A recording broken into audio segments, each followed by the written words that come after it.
Hello, this is Dr. Sam Graber, founder and lead coach of the 12-Week Metabolism Reboot. The 12-Week Metabolism Reboot was created as a result of not only my lived experience, but that of hundreds of clients over a decade's time. Our methodology incorporates current metabolic science and proven growth mindset techniques. This is a candid conversation between myself and one of my rebooters. May you walk away inspired and ready to take action as you too pursue a body and brain that just won't quit. All right, hello and welcome to the 12-Week Metabolism Reboot Recap. I am here with one of my clients, April, and she is going to share some of her experience working with me, working within the 12-Week Metabolism Reboot, and we're so excited to be able to share this with you all. Hey, April, thank you for being here with me. It's my pleasure. I'm excited. Awesome. Awesome. So on our weekly calls, and just so y'all know, we do what's called a weekly co-working call where we have others who are enrolled in this program. We all come together on Zoom and just talk about triumphs, tribulations, the successes, the challenges, and then ask for accountability if that's something we're working on, or ask for some support and feedback on possibly how we can work through whatever's happening at the moment. As of now, April has been with me. We're at nine months that we've been working together. Yes. Awesome. So that would be essentially 3 of the 12-week metabolism reboot sessions. And we do that on a 12-week session plan because it takes a while for us to develop new habits. And one thing that April has really pointed out to me and why I wanted to get on this call with her and share with you all is the structure of the 12-week metabolism reboot has just been it's made all the difference. So I thought let's talk a little bit about that, April, and from your point of view, what were some of the highlights of working together that first 12-week round? I think, and yeah, you and I have talked so much about the structure. I um, formerly referred to myself as a lifelong fat girl.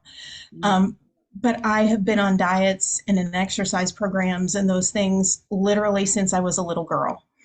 And nothing was ever successful and sustainable. I was able to succeed to some extent, but nothing was sustainable. And that led to a cycle of defeat. And what I have loved and what has helped me so much through the 12-week metabolism reboot is that there is structure. But the first thing that got me was it's not my fault. So when you go through so many things and you have failed so many times, you feel like you are the failure. And there's nothing that, I knew how to exercise, I knew how to diet, I knew what I needed to do, but previously thought I just wasn't strong enough to do it. I didn't have what it took. And through really our first conversation of learning that no, my body just wasn't responding in the way that it was designed to respond because of the yo-yo dieting and the back and forth and the American diet and so many other things. So in that first conversation, I had that glimmer of hope that maybe there was something else out there that I was missing. And that's why I said, let's do this. And then getting into it and seeing the really comprehensive structure of everything, there was nothing that was left out. And that was such a help to me. Um, Honestly, even if I didn't use it the way it was supposed to be used, the structure was there, but the gentleness was there of that's okay. Let's figure out the why. How can we tweak it? How can we do things differently? So I never felt like a failure at all, which was really the brand new experience of not feeling like a failure or not assuming that I was going to fail. I think that's huge. And thank you for that feedback. I always love to hear that because I have put a lot of deliberate work into this. A lot of intention goes into it. And plus it's been refined over decades of working with people. My background as a chiropractor has always been rooted in nutrition. because nutrition and nourishment is the foundation of our health. And the anti-nutrition is the foundation of disease and the chronicity of disease. So yeah, when you say structure, when we talk about structure, the key here is there's structure, but it's fluid, and it works, and it is designed for the person to fit that structure around their life, right? Yeah, and Absolutely. that's the key. So many diets and these programs, they're super rigid. Yeah, there's structure, but you got to be like looking, okay, it's 12:04. I need to eat this meal replacement bar, which is choke this down, and it's all these, it's very rigid. Yet ours is all teaching you to be intuitive with not only what you're eating, how you nourish your body, but how you move. And as important as all of that physical is the mental, right? Like that mental stuff.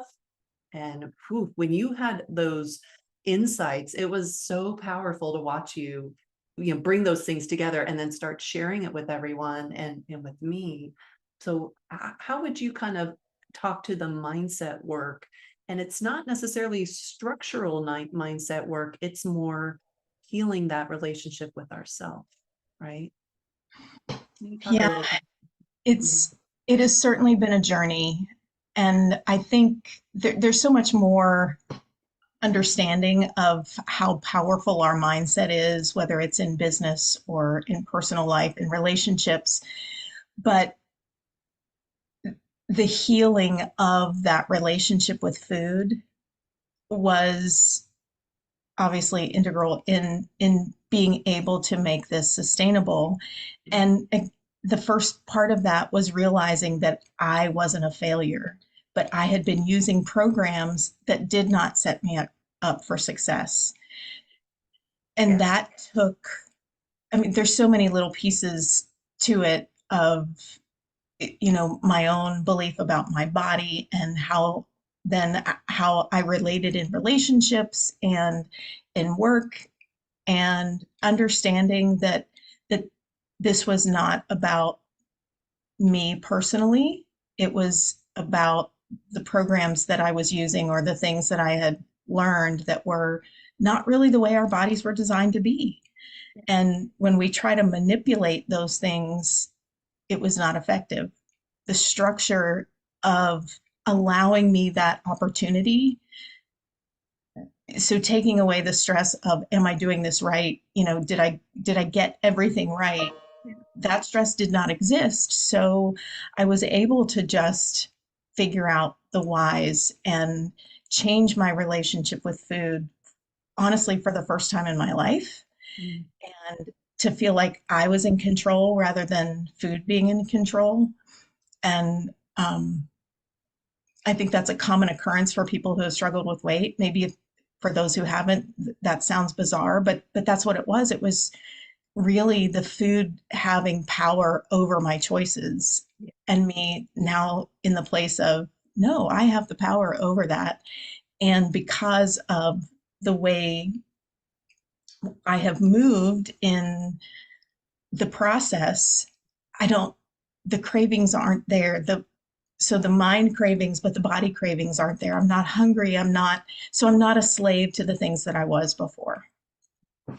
Yes, and so when you say the food, it's almost like the food would be calling you to it, and that was based on the hormones, right? The hormonal cascade, and there are more than just sex hormones in the body, and this is kind of for the audience who's listening.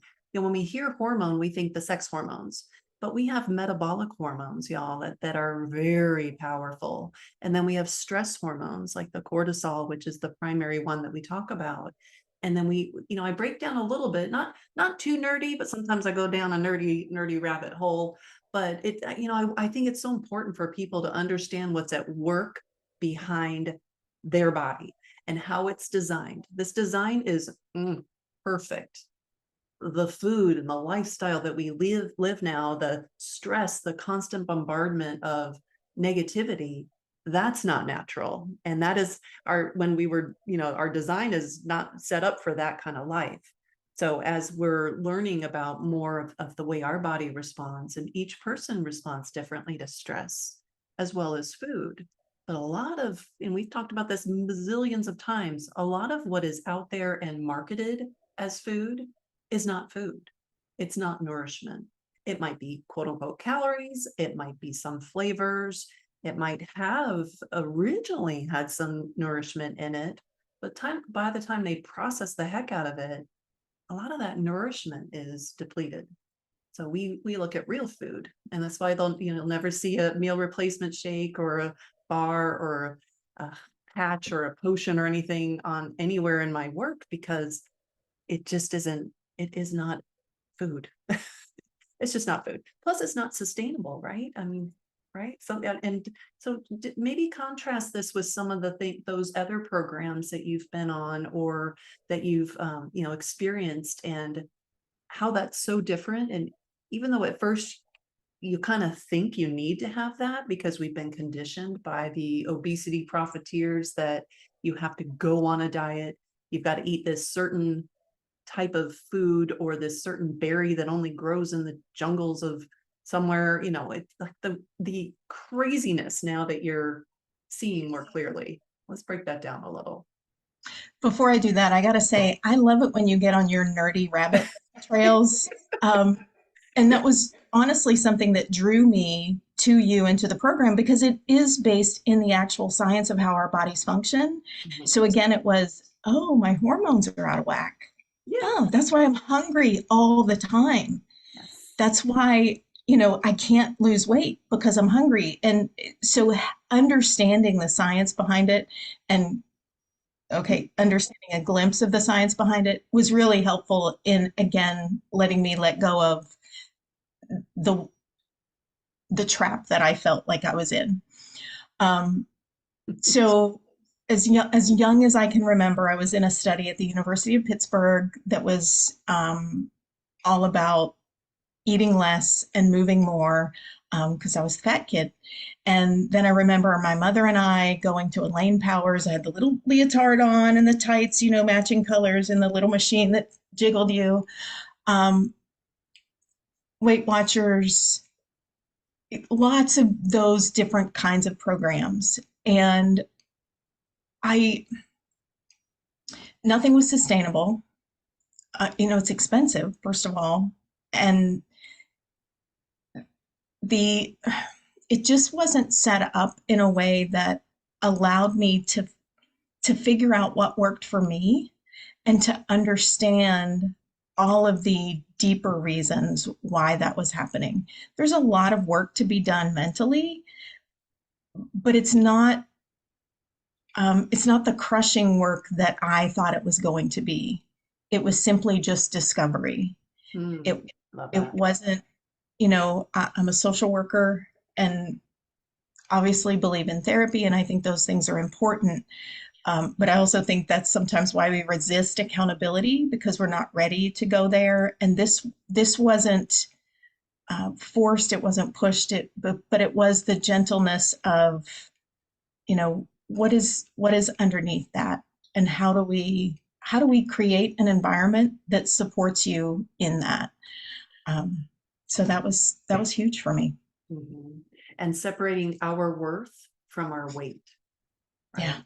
Because we especially as women, we're taught we have an inverse relationship, or we have an inverse worth related to our weight. So it's almost like the less we weigh, the more we're worth. And that may sound weird to hear, but if we really unpack that, and we do a lot of unpacking of the thought processes, right? And the identity. And it's about, okay, well, let's distill that back down. And then often we've all had these experiences throughout our life. There's often an anchoring experience or an anchoring thought or something that someone who meant well, especially you and I's growing up, when we grew up in this whole eat less, move more, but low fat, the whole thing, where we were taught, oh, honey, that's going to make you fat, or as if this Mhm. body having excess body fat on it was such a horrible thing. You should not want to be that. So we it's all these parameters that create this identity, and then we do identify as a certain person, and then that runs our entire life. In business, we don't want to get out and be visible, because we feel that we aren't up to being seen.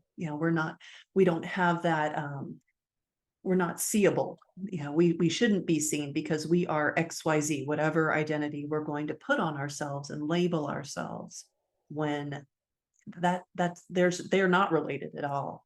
Yet in our world, in our society, they're enmeshed, like they don't have any separate ability, or they're not inseparable. So we work a lot on that. And it's like, okay, go back to some of those core experiences. What are some of the first words you heard about your body? Other people talking about your body as if they had a right to, right? Yeah. That stuff. And then it can go back, years and years and years. It can go back to when we were 6 and we were signed up for a study. And all of a sudden we realized we're not like anyone else yet. Before all that, we felt like we were like people, we belonged, we had friends. And then all of a sudden we start to separate ourselves because this is different. The color of our skin is different. Our religion's different. The way our body looks is different. I mean, insert whatever the difference, right? Right. And we're taught that means we should separate ourselves. So it goes so much deeper than what we eat and don't eat. And that's what I love bringing to the table. That's the fun part. And, getting to watch people really come into their own. It's the best. We've talked a lot about identity, which was a brand new thing for me. And I didn't realize that I was identifying as the fat girl. Sure. I mean, it was just who I was. And seeing the shift in that was very powerful for me. I remember thinking when I talk to you, I'll always identify as the fat girl. Um, but that's not true. I don't identify as her anymore. Wow. And that does inform every other part of me. Give me an example when you say that. What do you mean by that? So I don't walk around wondering, if people are looking at me thinking, "Ooh, she could lose some weight," or when I'm at a restaurant, should she be eating that? There's no longer, I don't pay as much attention to what other people are saying or thinking or doing, because the reality is they were not thinking about me to begin with. Right. Um, True. but I always felt self-conscious. I always felt not good enough. I always, was worried about, do I look good enough? Am I fast enough? Am I good enough? And I don't worry about that anymore. Yeah. Has it changed your behavior with others? And where I'm going with this is, as an Enneagram 2, we're both Enneagram 2s. If you don't know what the Enneagram is, I will happily go down a nerdy rabbit hole with any of y'all about the Enneagram another time. But we do a lot of introspection and uncovering, and we unravel these things from our past, our behaviors, what develops our personality. And as Enneagram 2, especially on the social scale, we are helpers. We are constantly out there taking care of others. Social worker, chiropractor, yeah. I mean, it informs every decision we make in our lives. But as we start to sort of, again, unpack who we are, these experiences, what makes it, like, how have you noticed that you're acting differently with others? And you said some earlier where it was like, I don't really care what other people think. And that's not a callous thing. That's more I have a solid, more loving relationship with myself, that what others think, if they are even thinking about me, doesn't make a difference in my life. So how have you noticed your behaviors different with others?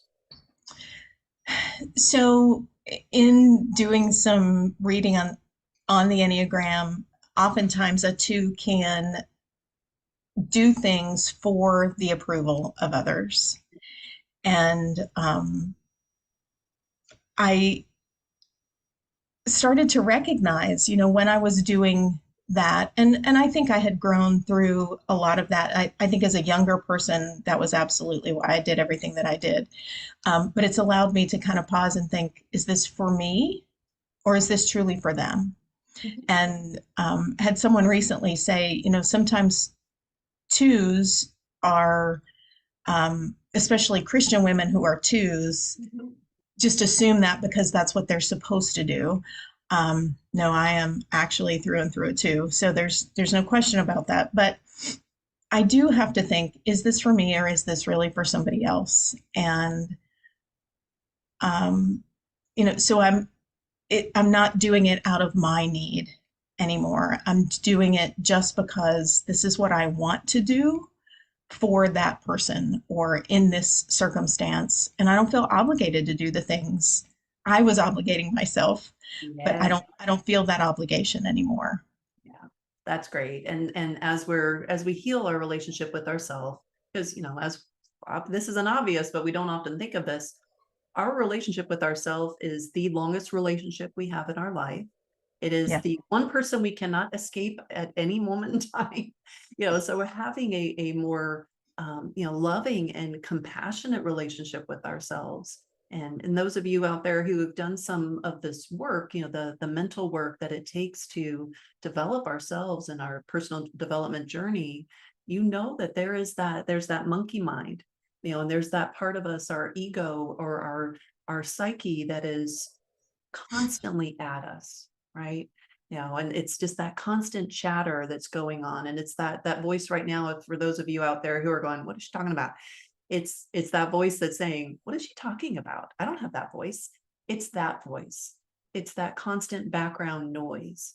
And it's the voices of all the people who may have meant well, the mothers, fathers, teachers, and preachers of our lives that may have meant well, but some of those words have stung.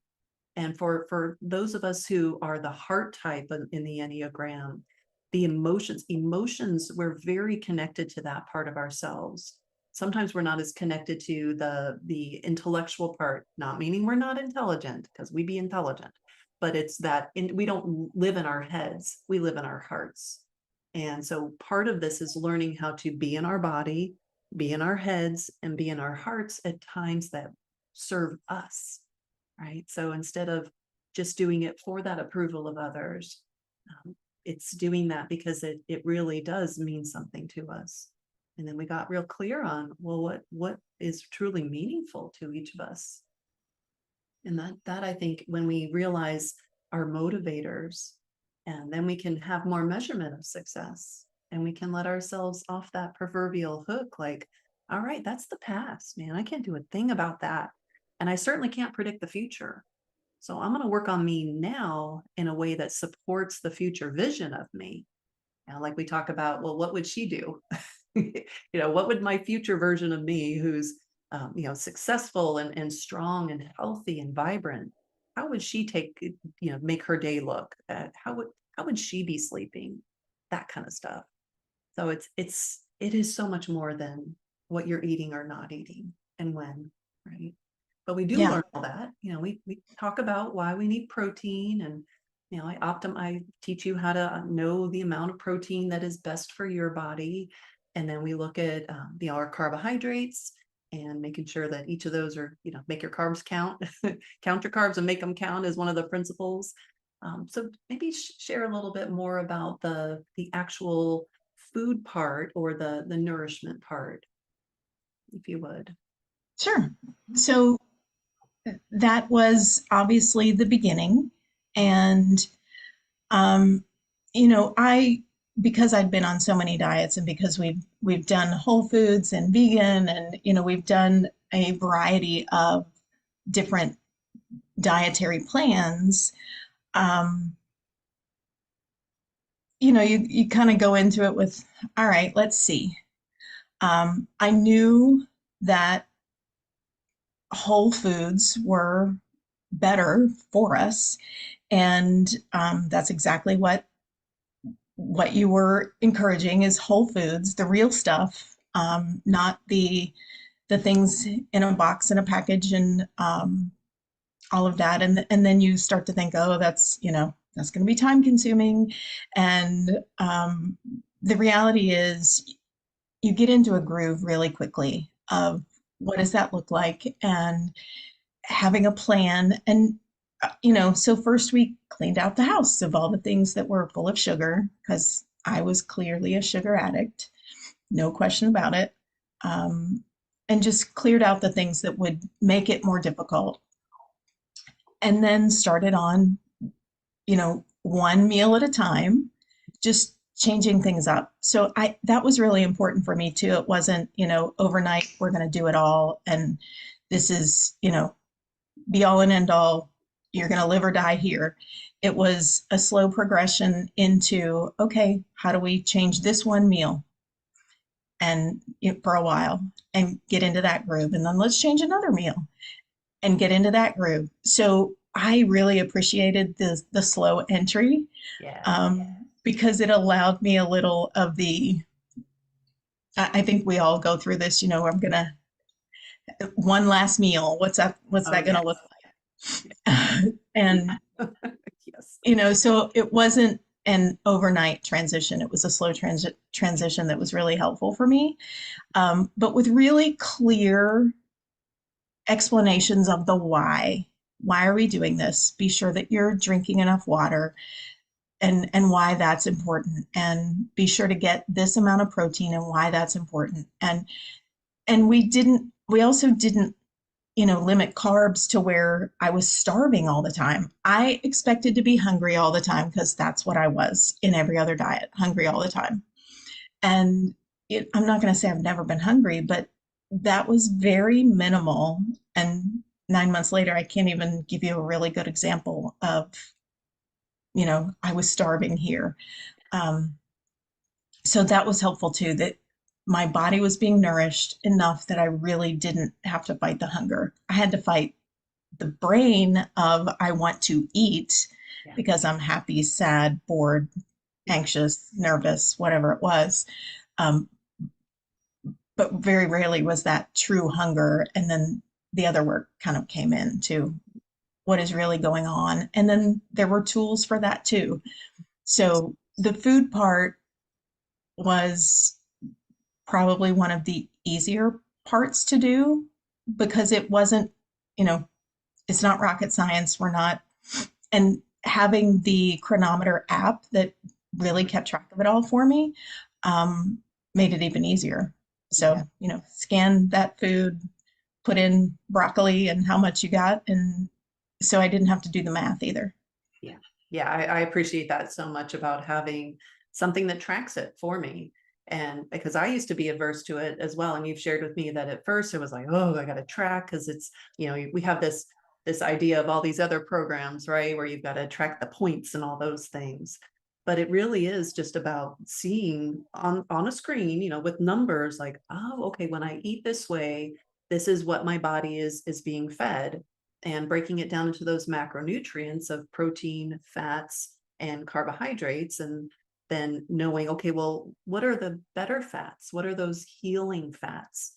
And we get really down and dirty with the fat talk, because we know that fats, what we're eating, are incredibly helpful, or they can be incredibly harmful. We've been taught that these seed oils, or quote unquote vegetable oils, of which there are zero vegetables in them, but these vegetable oils, that they're better than the oils that are from an animal or from other whole foods. It's not correct. And when I go in and talk about the inflammatory nature, and give just these little glimmers, but then also that stuff that spurs your own inquiry, right? Like you go and you do some research because you're like, I want to really know this. And then once that veil of, that vagueness that we learn out in marketing, you start to really become a good marketing sleuth, aren't you? Yeah. That 99% of what we hear about quote unquote food is just good marketing. Yeah. And learning, when a lot of diets tell you low fat everything, low fat cheese, low fat milk, low fat, no fat on your meat, eat chicken and fish. And I obviously had done that, but never felt satisfied. And learning that it's fat that allows your body to feel satiated was like, oh, I'm a little hungry. Let me put some butter on that.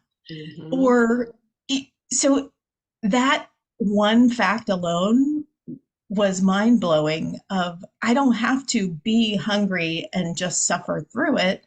Oh, here's a tool that I can use to just get through that hunger thing. I've eaten, but what is that? And so the next day we're building in and having that opportunity to, okay, what was missing? Let's tweak this. Yeah. So again, I haven't failed. It's not falling off the wagon. And even if I did go ahead and eat something that I, you know, now wouldn't, it it was just okay. Well, let's unpack that. Let's look at that differently. Here's some things to try. See if it works. Mhm. So, not I can't believe you did that. Oh, never. Yeah. Right. Yes. And so you nailed it with, okay, we look back at the day like, okay, because it's on, it is on chronometer, it's on our screen. We can say, all right, I ate like, okay, I just didn't have enough healing fats in there. So the next day you just add a little extra olive oil as a drizzle, add a pat of butter, whatever it may be. And it's our body gives us those cues as long as we're paying attention. And there is a deliberateness and an intentional nourishment. And I love that word nourishment versus just feeding ourselves or even fueling, because our metabolism is so much more than just our fuel.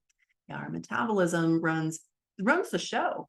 It is literally our metabolism that is the difference between that moment we're alive and that moment right after. Because we still have all the same cells, but our metabolism has stopped.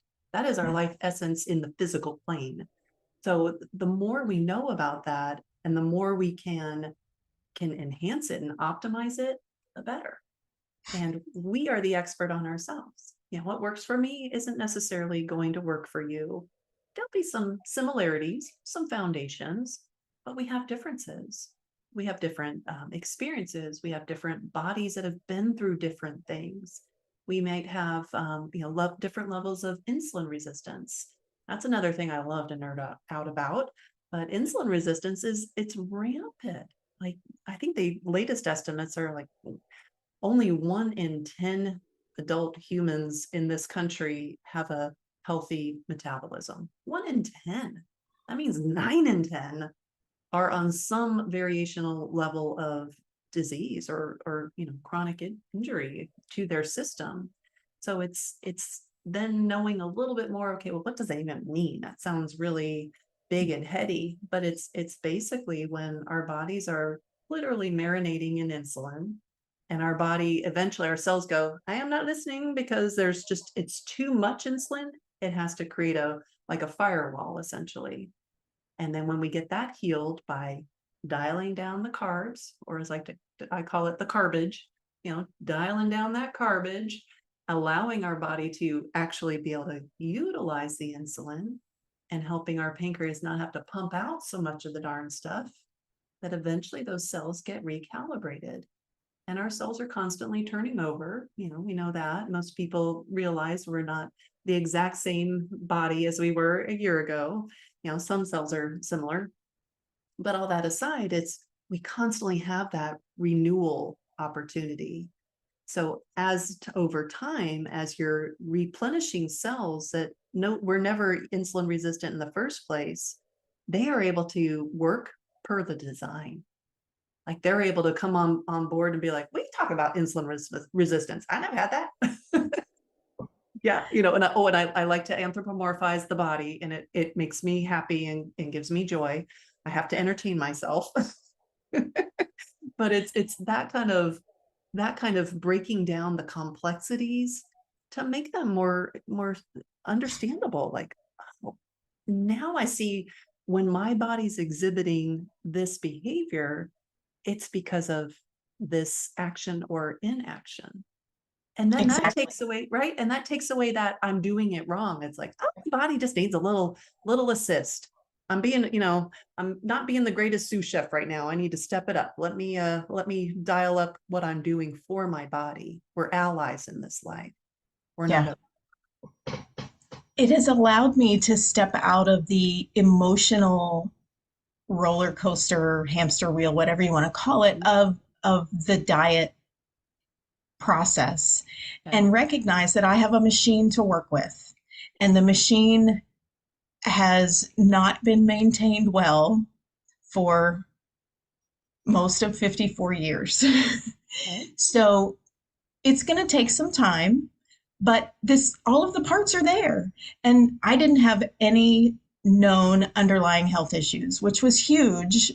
But in the back of my mind, I was just a ticking time bomb because of my family history, because of my genetics, because of the way that I had lived for 54 years. But understanding that there are things that we need to put in place to help this machine work better. Mhm. Yeah, there are some fixes that we need to do. And once we put those fixes into place, then I immediately started to realize, oh, this is functioning differently. And it feels different. So, okay, what's next? What's the next part? And again, it took away the emotional piece and brought it back to no, this is my body is a tool that I have been given to use and to care for, and how are we caring for it? So it allowed me to be gentle rather than harsh with myself. Mm. And the mindset of, okay, this is feeling off. Why is that? What do we need? What is my body telling me? Which was brand new as well. Um, what is my body telling me it needs? And I've learned with cortisol, the stress hormone that we are all, that's rampant, honestly, everywhere. But when I've had a stressful day, I'm going to take a bath and go to bed early because that's the best thing I can do to heal all of that. I can't take the stress away, but I can give my body the chance to heal rather than feeding it junk that it does not need that will then set back every other part of the machine. Right. So that's been really powerful as well.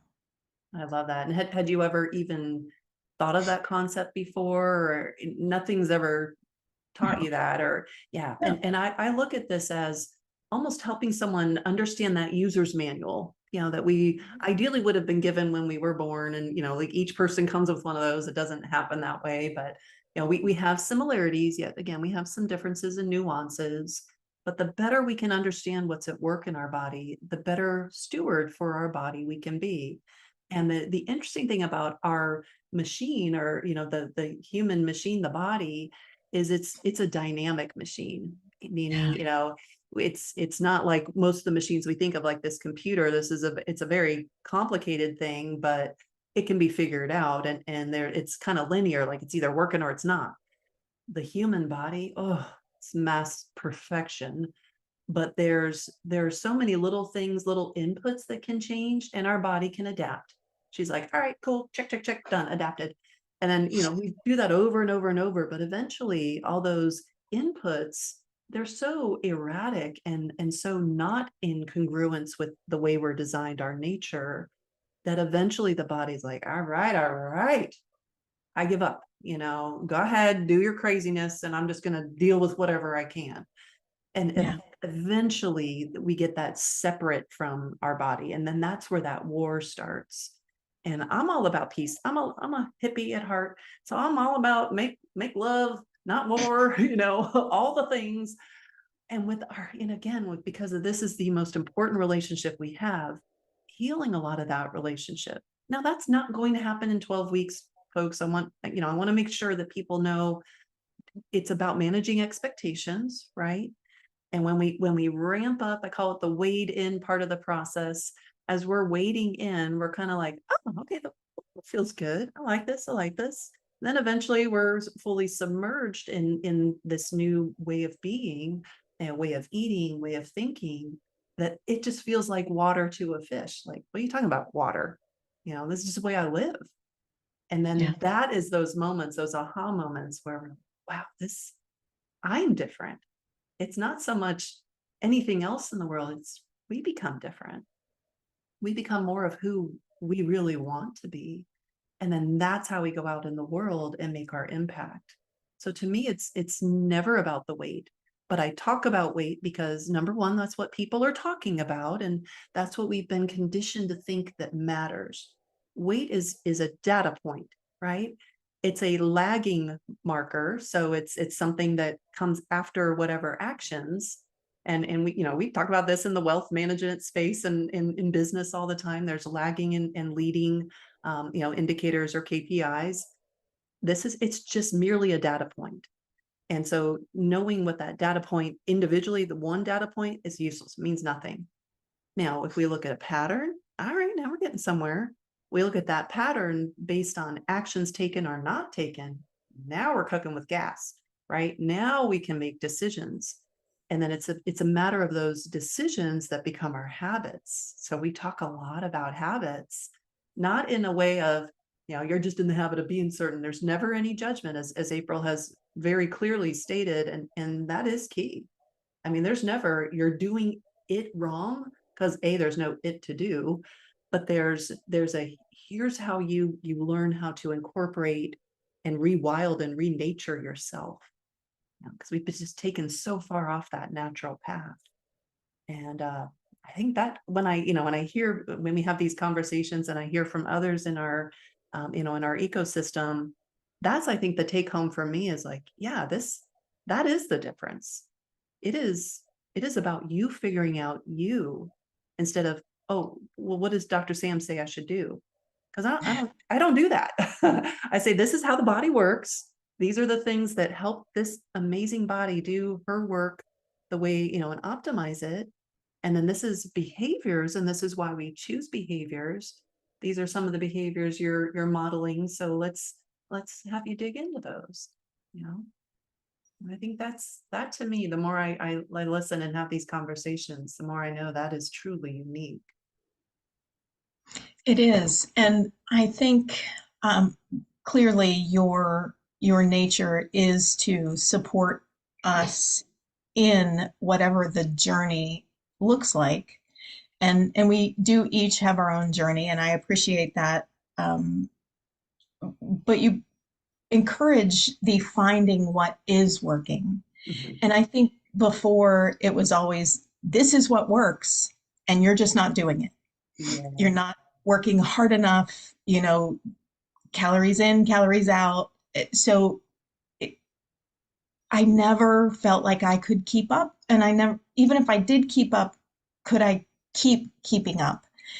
And there wasn't, it wasn't that. It was, okay, well, how did that feel to you? And, you know, what do you think would be helpful? And then we had a dialogue about how to make it sustainable, or how to get over the hump, Mhm. or so it was a process of, there's lots of pieces to this puzzle, and how do we fit them together the best way we can for you.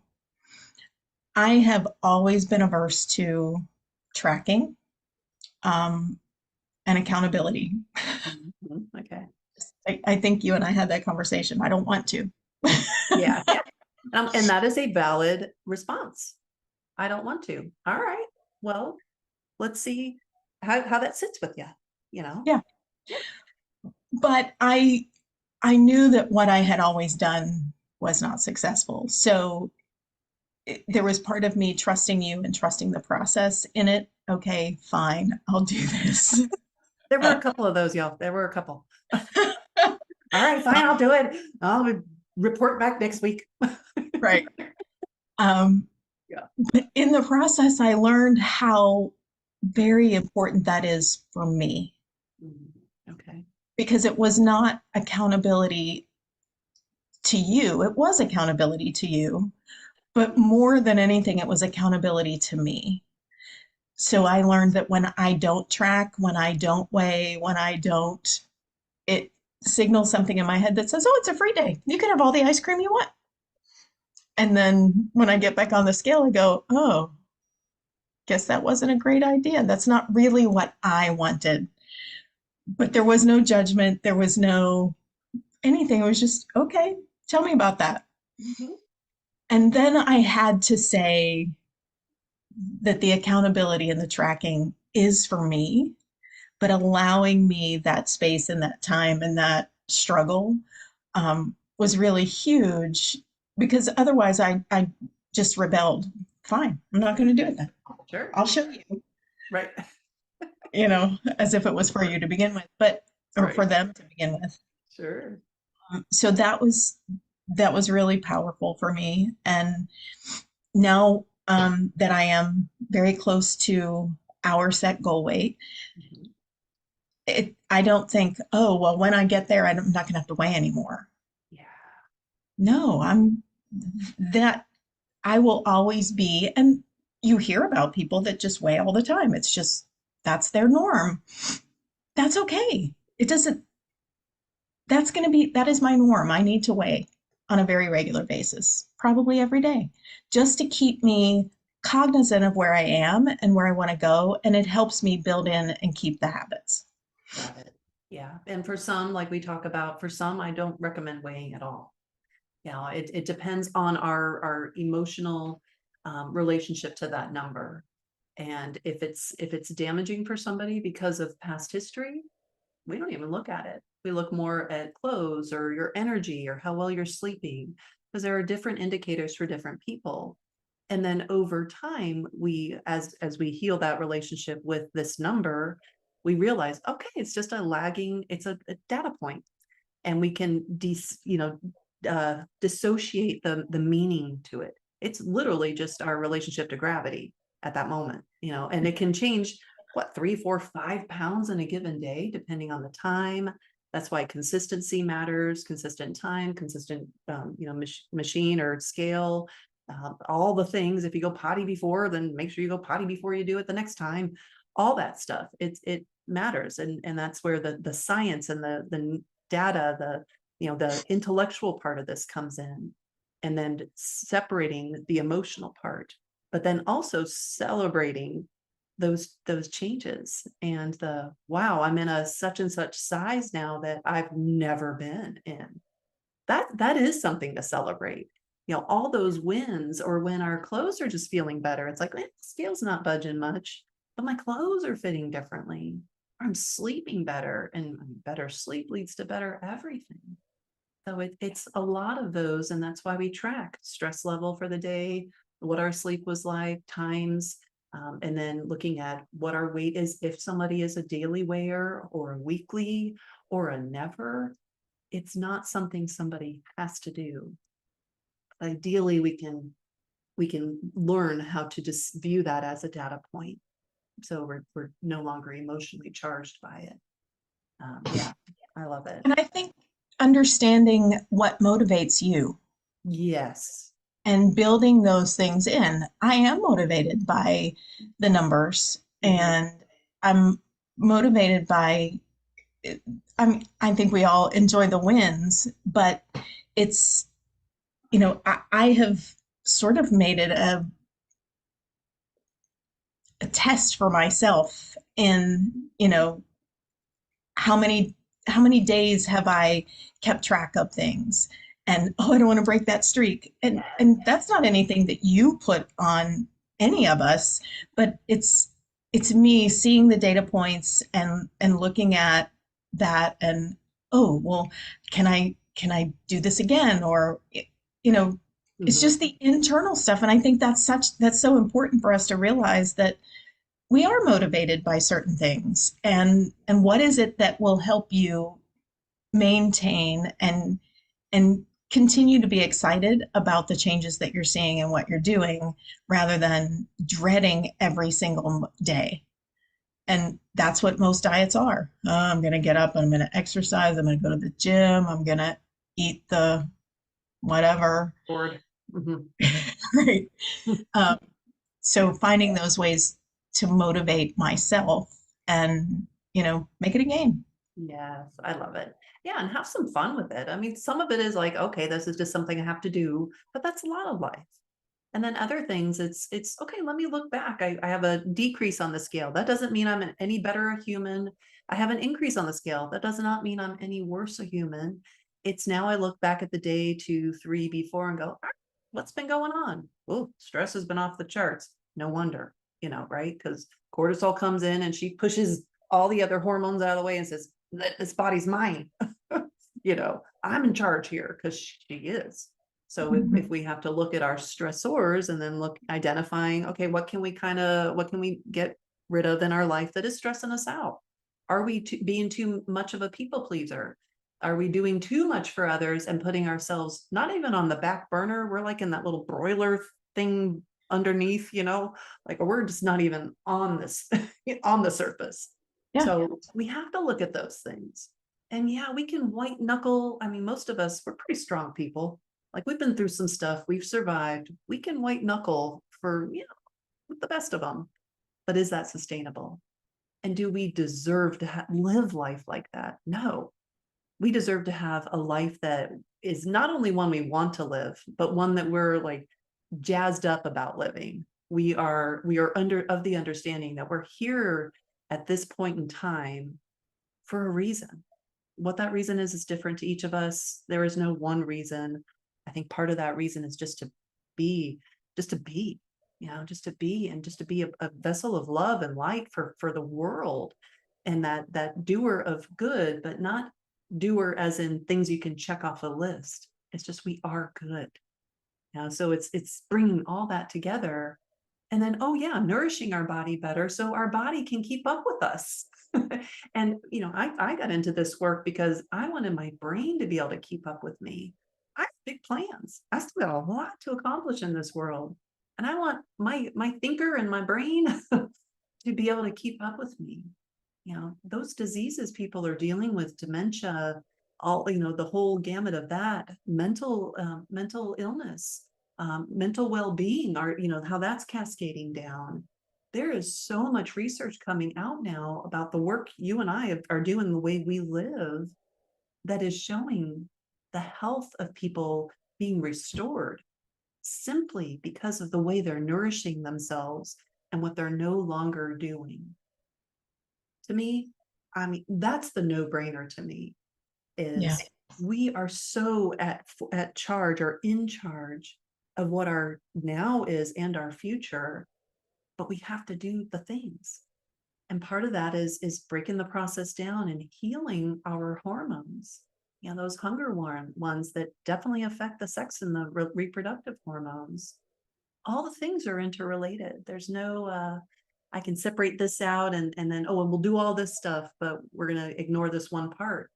It just doesn't work that way, you know? And I didn't make up the design. If I had, I think that was pretty cool, because the human design is absolutely incredible and so dynamic. Even when there is a disease process happening, can kind of look back at that disease process and think, okay, what is that disease made of? What is it a lack of, and what is it too much of? And that's usually the continuum, right? I mean, like we've learned here with insulin, it's either too much glucose, too much insulin, not enough this, maybe cortisol's coming in and being a bully. All of those things come together. And so we can look at it and go, okay, this is what I'm working with. Now, what can I do differently? And stop doing or do more of, right?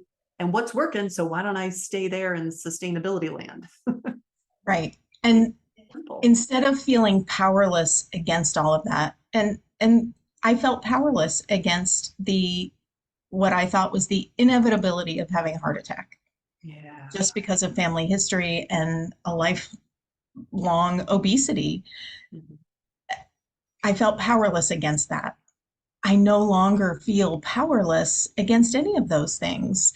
And, you know, stuff happens and we live in a broken world and, there's a lot. That's not to say I will never have any health issues, but I don't have that fear that I'm just feeding into it all the time. Mhm. I know now how to take care of this body that has been given to me. And it feels better and it functions better. And I've had so many, you said the weight loss is just part of it. Yeah, the weight loss is a lot of fun because that's what people notice.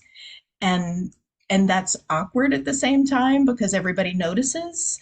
And we've had a conversation with one of the other people in the group, do you get offended when people say, "Oh, you look good now?" Like, I looked terrible I before. looked bad before. Yeah, wait. Right. Um, Yeah. but obviously you have to accept that as wow, I notice what you're doing and I see you. And being seen is fun. Um, Buying new clothes is fun. Being in a size that I literally have never been in before is a lot of fun. But it's also having energy to do really anything that I want to do, not having those slumps in the middle of the day, my mood being much more stable rather than roller coasterish, um, no joint pain. If I want to try a new activity, I'm not afraid to do that, which is partly because I know now that my body can do it. Um, I may not have ever done it before, but I'm not embarrassed about my weight. I'm not embarrassed about my lack of physical ability. Um, I may still look awkward doing it, but I'm gonna be okay being out there trying it. And all of those things are so much bigger than the number on the scale. Yeah, I fully get that. And I love hearing you talk like that because it is such a shift. It's It wonderful. is. It is. Yeah. So in wrapping up this conversation, we'll have more because there's no way anyone's going to be shutting us up at this point. We have so much to share and to just talk about. And I just treasure these talks. Can we talk about body positivity and the body positivity that has kind of become a movement, so to speak, that I hear? Mhm. When you hear body positivity, what does that mean to you now and before? And all along this journey you've been on. Mm. So, especially recently, there has been a movement toward, just love your body, whatever size it is, and, be proud of who you are. And I think there's something big about that because we tend to hide when we are overweight. And and that shouldn't be how we interact with the world. We shouldn't interact with the world because of our weight. We shouldn't hide because of how much we weigh, and our lack of confidence should not come from what our bodies look like. And I think that's really, really important. Um, but I also knew that I was living in a body that would not continue to be healthy.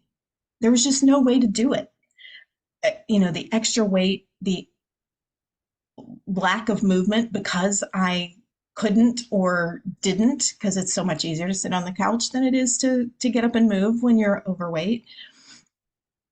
So there's really a juxtaposition there of yes, we should have a positive feeling about who we are and our worth. We talked about it earlier. Our worth should not be tied to the number on the scale or the size of clothes that we wear. But there's something so important about having a body that is internally healthy. And again, I said I didn't have any known underlying health issues because I was always waiting for, what's coming. But my joints ached and I didn't have the stamina to walk and walk and walk. And I didn't move in a way that allowed me to do a lot of things. So it limited my ability to do things, but it also, that wasn't going to get any better. Through the pandemic, as we all became less active, I realized that I was having trouble getting up off the floor, Mhm. and that was not okay. Um, and movement obviously helped that, but taking 70 pounds off of my joints also helped that. And so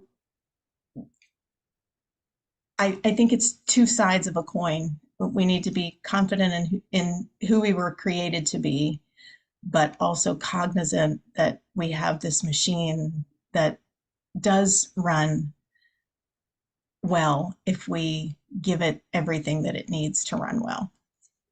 I love it. That's well put. Thank you for sharing that. Because there's a certain level, even though there's no known disease, that just means something hasn't been diagnosed, right? Right. You had never had a diagnosis. But if we just take the excess body fat that someone is putting onto their frame, if we just look at that as what it is, that is just showing that our fuel is not being partitioned well. And then we have to look at and see what are these underlying issues. And even when all that blood work comes back, quote unquote, normal, right? Like how many times has the blood work looks fine, so I must be okay. But there are patterns going on behind there. And again, because this machine that we're saying, this body is very dynamic and she's resilient and she can put up with our shenanigans for quite some time, right? So she Yeah. puts up with all this until she finally throws in that towel. And as you'll hear me talk about, it's like at first there's a little nudge, like, hey, boss, boss is the brain. Hey, boss, something's going on down here. We got a little problem. Boss is like, it'll be fine. Then eventually it's like a big shake, like, hey, now we're getting some symptoms. Maybe they come and go. Maybe they're here just a little while and they go away. And we're like, whoa, okay, we must be fine, right? We must Right. be healthy. And then Dodge that bullet. eventually, yeah, and then eventually the body is just like, look, I done had it with you. I have had it. So here we are. Now we're going to have some consistent symptoms and you better do something about it. And if you don't, well, then, the rest is on you. And this is your body talking to you. And we might ignore these things. Or we look around and we're like, all right, well, everyone else is, putting on a little extra weight, so to speak, or a little extra fat. Okay, I'm kind of in that median realm, but literally behind those metabolic scenes, there is a growing problem. There's a mounting issue, and as that continues, we are eventually going to be slapped with a diagnosis. We are eventually going to hear whatever terms that in our mind, like you say, the back of your mind, you were always just kind of waiting, like, oof, I know eventually something's coming. And as we've talked about many times, sometimes the first symptom of a heart attack is death, or at least the first outward symptom. People do, I firmly believe people have symptoms well before that. They just either ignore them, they say those scary words of, oh, maybe it'll go away. Yeah.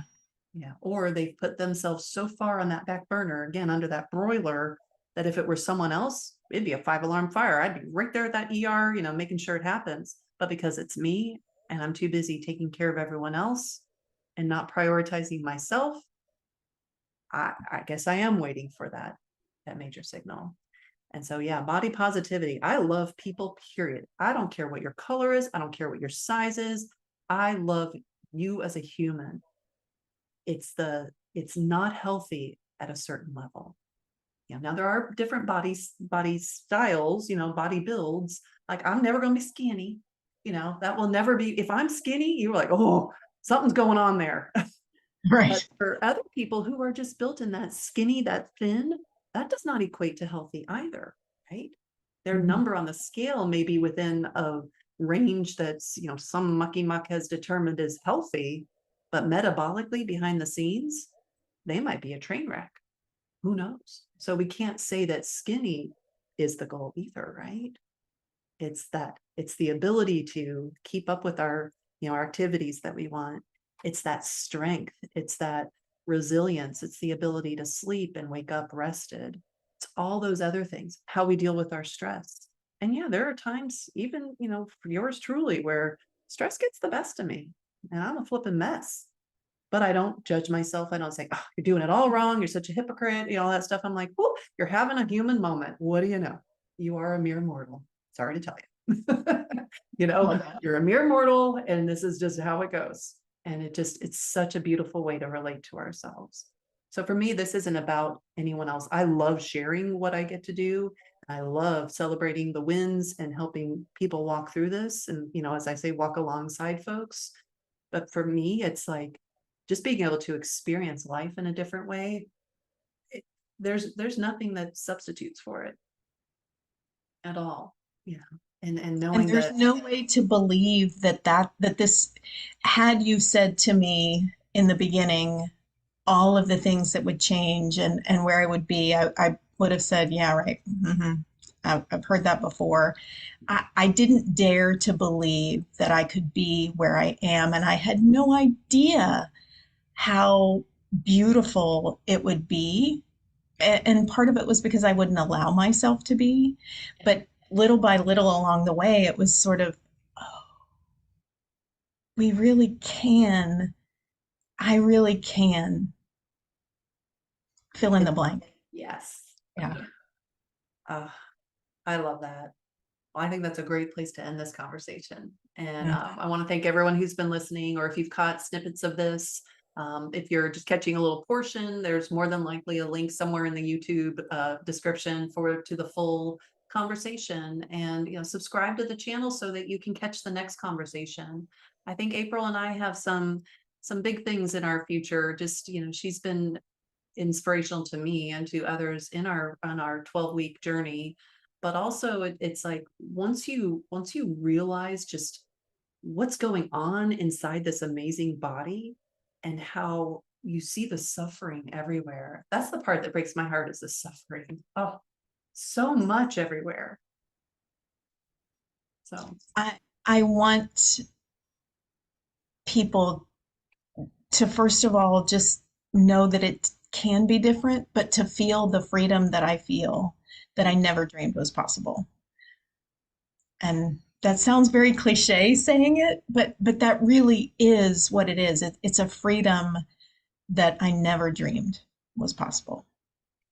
and you can sustain it for your life now. This Yeah. is just the way you live. You're not on a diet, you're living. And I Yeah. think that's the key. Oh, Yeah, I can't wait for it. Yeah. there's no fear of relapse or gaining it back, or there really is not the fear that I had every other time before. And that's where the freedom comes from. That's awesome. Thank you for sharing all that, and for being here with me today. And I look forward to continuing this conversation. Thank you. Thank you. Thank you for listening in to another candid conversation between myself and one of my rebooters. I hope you are inspired and ready to take action as you too pursue a body and brain that just won't quit. Check out the links in the video description to do so. Bye for now.